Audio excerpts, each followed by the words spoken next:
Thanks, Ian. Thanks, everybody. Great to be here. Really lovely. We'll talk about stuff that is a bit old, but I think it fits to that meeting as it has never fitted before to any meeting I've been. So let me put that provocative title on top of that. How to refute the toggle switch paradigm. That's what I'm going to talk about. Let's go back to Helmholtz Munich first, because I realized together with Ida, we are the only European speakers on the conference, I guess, right? So even better to be here. Coming from their right, directly flying over. I mean, this is a picture of Munich, and you see the Helmholtz Center in the front.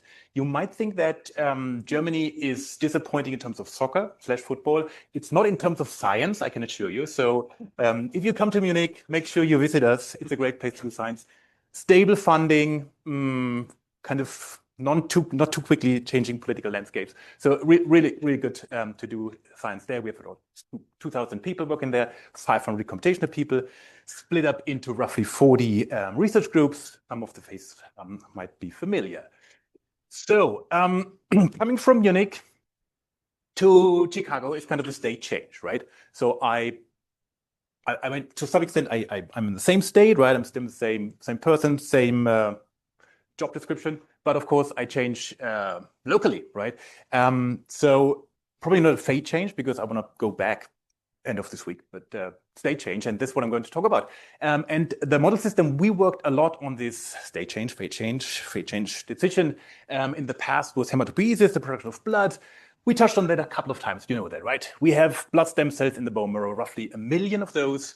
They divide slowly. Sometimes they do. They also differentiate into more mature cells, progenitor cells. These divide much more quickly, and they build up the whole system. And we think of that as a hierarchical differentiation system. Actually, it looks a lot like Waddington, right? On a 2D thing. It might have problems because it might be inspired by Waddington, and you always have these binary decisions. Some of them might not be binary at all, but that might be from over-interpreting the landscape a bit too much.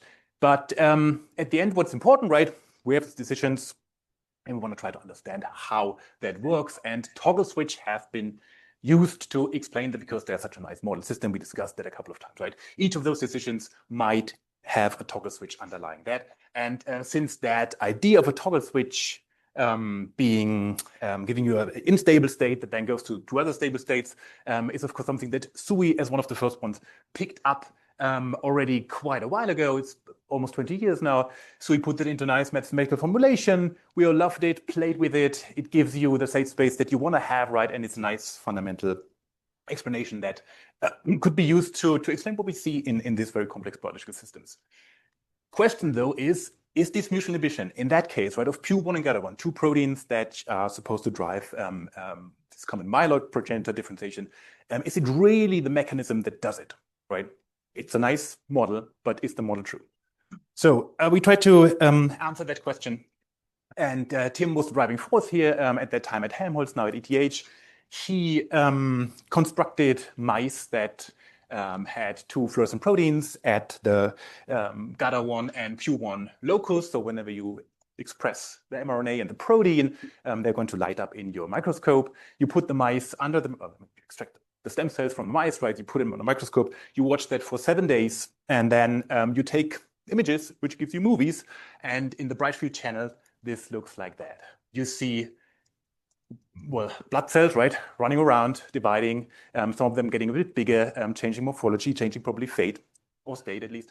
This is what we get as the data. On top to the bright field, on top we have a couple of fluorescent channels, 3 in total. PU1 here in yellow shows you if that protein is expressed in the cell, right? It's negative for GATA1, so probably here we chose the one direction, right? And we have an additional marker, which is CD1632. And this is, thank you, Rich.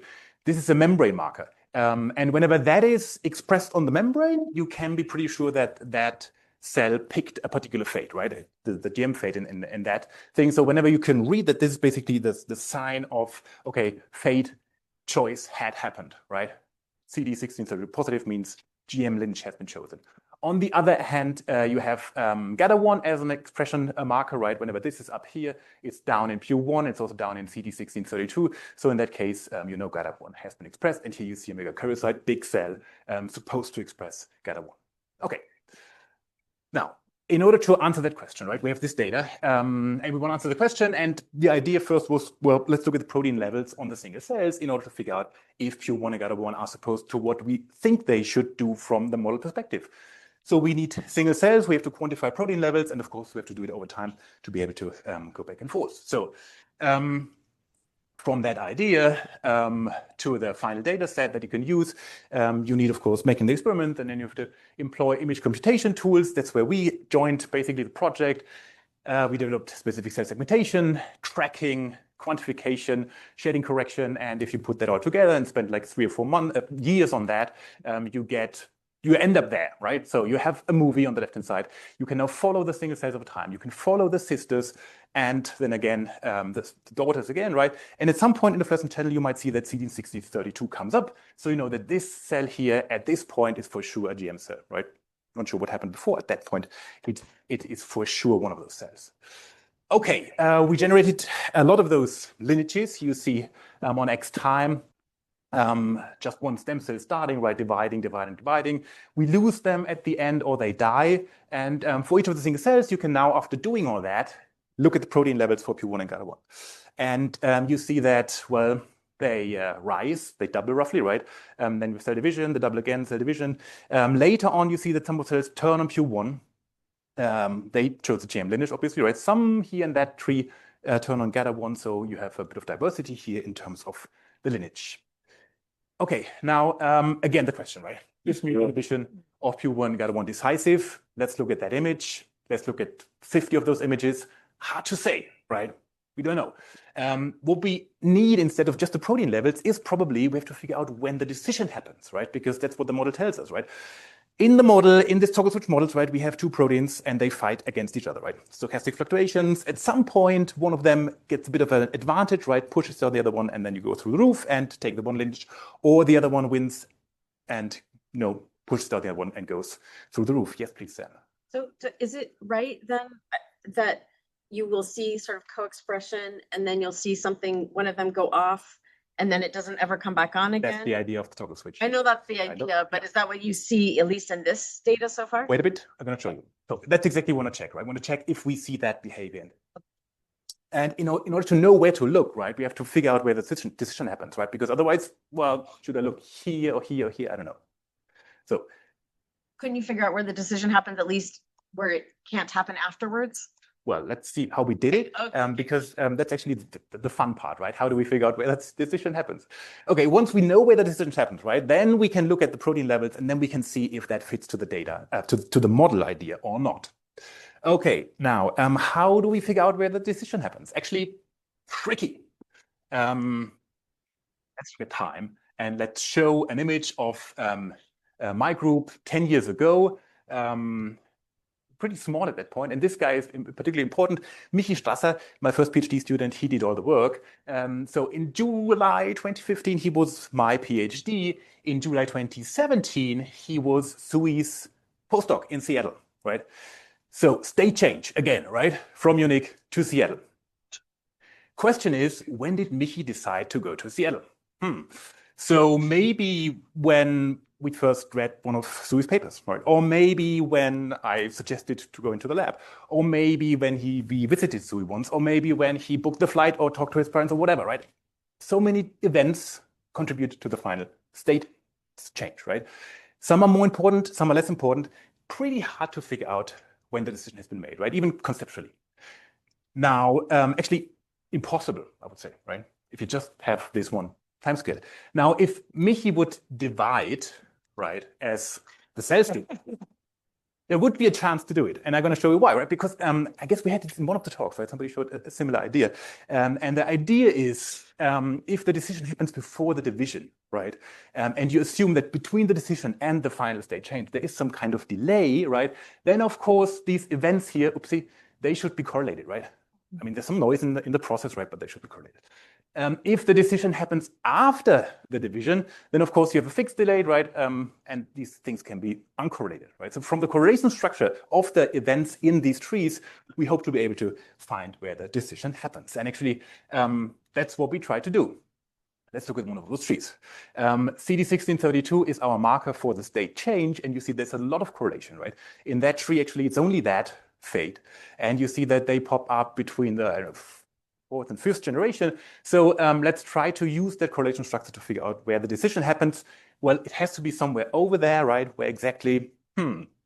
Let's try to find that out. So to infer those decisions, we come up with a model, and we want to fit that model to the marker onsets in the trees, then figure out where where the decision happens, and then compare that to the model and see if Q1 and GAT1 is doing what we think they would do if we believe the model. Okay, the model assumptions for that differentiation were a couple of simple assumptions. We assume that the differentiation probably is just a point process. It happens at some point. This probability to actually do the decision, right, might be a very easy function, either constant or maybe linearly increasing with time, right, because you put the cells in the culture, might be true. We can pick those parameters. And then from the decision to the final event, right, where we can read out the marker. Let's say this is a stochastic gene expression model, right? We just express one gene, maybe another gene. We also have a couple of consecutive regulations in there, doesn't matter. And then at some point you reach the marker detection limit, and then this is basically, you see the cells, in our case, 166032 coming up. Okay, so this is how it looks, right? Time runs here on X. Here we say the cell decides, and then this protein or the gene and protein is expressed, right? At some point you can detect it, and then you get this in the tree. And if you do it for that tree here, it just starts a bit later, and then you're going to get correlated events. Okay, for an observed tree, right, we want to infer these parameters. The way we do it is, let's assume we know the parameters. We simulate these trees. We forget about when the decision happens.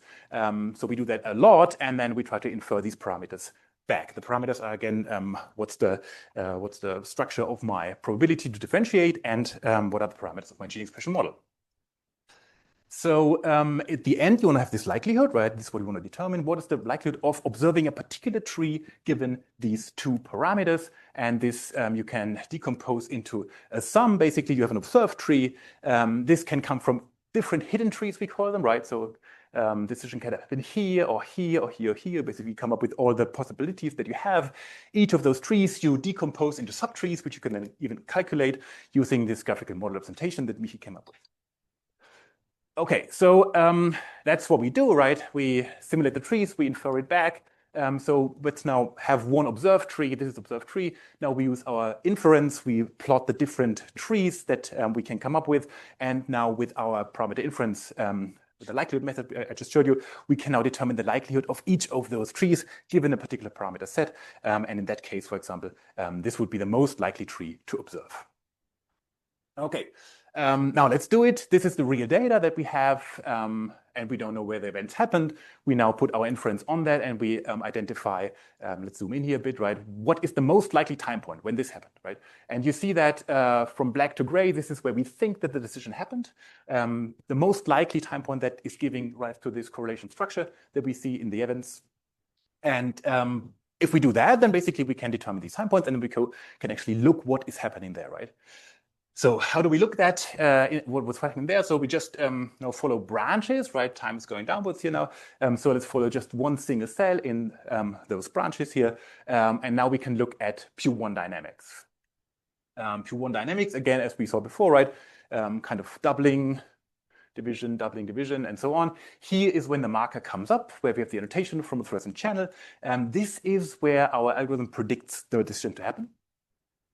And we now smooth that out, and we fit each of those cells with a single line. So we get basically the slope, the average slope of Q1 expression for each of the single cells. And this now we check and we look at. So these are the generations relative to the prediction. So this is where our model predicts the decision to happen. This is one generation after and one generation before the decision to happen. You see that there's no big change in Q1. While later on, when the cells are actually 1632 positive, you see much more production of Q1. So this is basically, well, it had happened, right? You see a lot of production here. You don't really see much happening. So no big change in Q1 at the time point where we think the decision. Well, either we infer the wrong time points, right? We just look at the wrong things, so our inference is not working properly.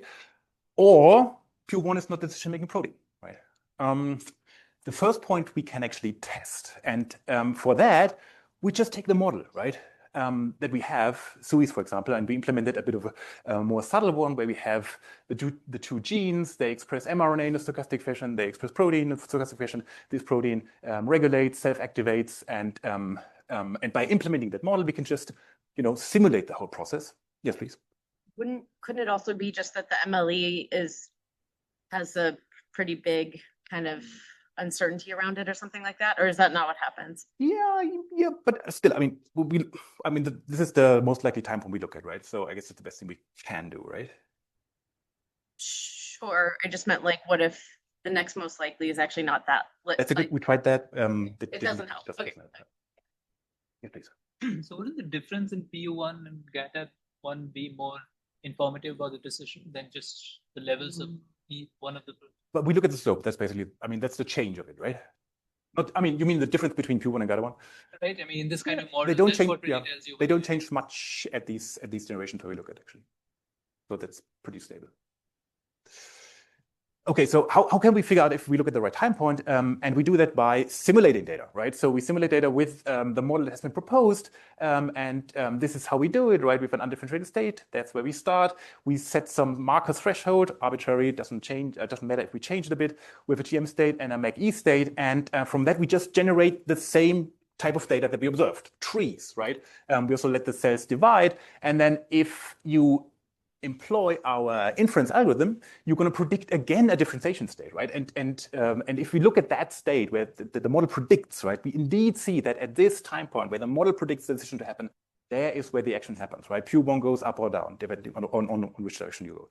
So if you put into that model a simulated data set, right, we are able to identify the right time point, meaning, well, I guess that's not the problem with the model, right? We find the right time point.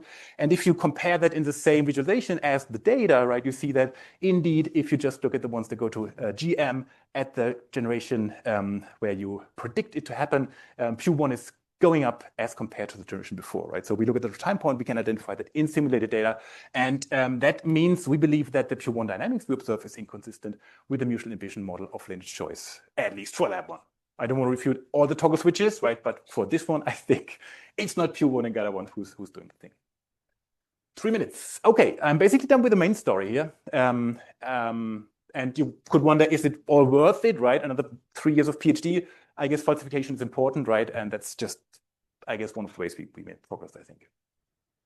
Okay, a bit more on lineage choice and cell states in the remaining 2 minutes. A follow-up story on that here was, can we predict a cell's fate before the marker onset? Can we do that? And for that, we just use the bright field images that we had, millions of those actually. And what we do is we look again at we follow cells over time again, right? Here you see the cell size on Y. We call those cells annotated, where we know they turned on the marker. These cells are for sure in a particular cell state. Those cells before we call latent. We know they're going to turn it on, but they haven't yet. We just use supervised machine learning, basically showing neural network the images together with a label, and then figure out if we can predict the label just from the images and the movement of the cells. And actually we can do. So we can, if they are annotated, that's what I would hope to, right? If they're in the cell state, we can predict that they are in the cell state. But we can also do that before. So up to 3 generations before they turn on this marker that we can see, we can already predict the fate just from the bright field images and the movement of the cells. And that was a paper we did together with Nature Methods at that time. Thanks for Rita for the support here. What else? Can we classify blood cells with AI? So let's just move the whole machinery to diagnostic setting. That's actually what the lab is doing since the last 5 years mostly. If you suffer from blood cancer or another severe blood disease, doctors will look at a blood smear, a stained, smeared out blood drop. They look on the microscope and then they count cells, frequencies, relative frequencies.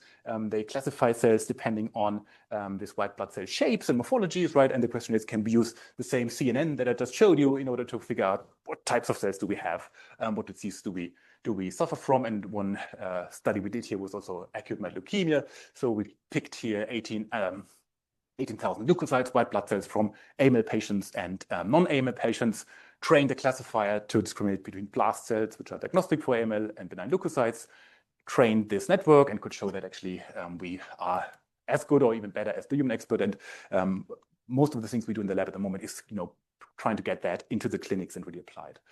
Dataset is out there if you want to play with that. And then final story here, and now I'm coming back again to Fate Decisions. As a follow-up project to the blood stuff, we also did something similar in embryonic stem cells. And the question in the field also 10 years ago was, is there NANOG autoregulation in embryonic stem cells? Again, focusing on this little triad of transcription factors, NANOG, OX, NANOG, and augment SOX, right? And there were different competing hypotheses about what NANOG would do as a protein, right? Either there's no feedback for NANOG, there might be negative feedback for NANOG, or there might be positive feedback just as a self-loop. And we, again, used the data that we generated here with Tim, following embryonic mouse stem cells over time, watching at the protein levels over time. And then we generated, again, models, or we simulated models here for the different hypotheses. We fitted them to the data. And from the error of these models fitted to the data, we could actually refute 2 of these hypotheses and stuck with a negative feedback one, which was most best fitting to the data we looked at. Final point, how to exploit perturbations. We heard about that quite a bit during these amazing 2.5 days. When using this NANOG data, we saw a couple of cells that actually had interesting behavior. So let's look at the NANOG intensity over time. Here, the mother cells divides into 2 daughter cells, and then here the 2 daughter cells do something very different, right? And this is interesting because a couple of hours before, right, they have been the same cell, but here now they are very different. And now, if you look at these 2 divergent sisters, right? So the one has high NANOG, the other one has low NANOG. You see that they also have high oct and low oct, same SOX levels, same KLF levels. So you can learn something about the regulation by looking at these sisters, right? Which is very, very precise, much more precise than looking at a population of cells. And actually, that's what we want to do here, or we do at the moment with Yogesh and Ida and Vivi here in the audience. So turning it around, we're also interested in concordant genes, so which genes are actually similar in sisters. And now we don't have to do painful time-lapse experiments. We can use single-cell transcriptomics together with barcoding and look at the mean fold change in sisters for all the genes and the mean log fold change in random genes. And we find actually there are a couple of cells which are much more similar in sisters. And we want to try out why is that, right? Is the biology meaning, and can we exploit that to whatever final goal? And this is what we do here. Again, happy to be here. This is again Munich. We have a really cool symposium coming up in December. Please come over if you're interested in decoding cellular complexity. We're also looking for junior group leaders. If you know anybody who wants to come to Germany early next year, please let me know. And thank you very much.